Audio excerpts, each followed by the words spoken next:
ირანს დრო ეწურება, უმჯობესია სწრაფად იმოქმედონ, ან მათგან აღარაფერი დარჩება.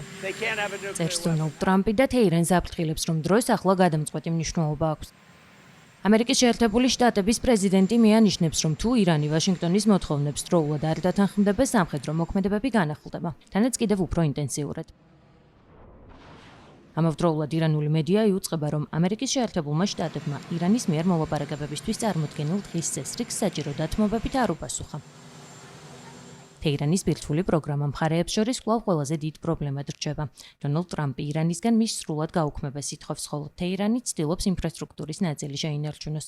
ამერიკის შეერთებული შტატების მოთხოვნაა, რომ თეირანმა ვაშინგტონს გამდიდრებული ურანის მარაგი გადასცეს. საუბარია 440 კილოგრამ 60%-მდე გამდიდრებულ ურანზე. თეორიულად ეს მასალა 10-12 ბირთვული ბომბის დასამზადებლად არის საკმარისი. ის იმ შემთხვევაში, თუ კი მას 90%-მდე გაამდიდრებენ, რაც თავის მხრივ პატარა ტექნიკური ნაბიჯია. ირანული სააგენტო ფარსის თანახმად ვაშინგტონის ბოლო შეთავაზებაში 5 მოთხოვნა.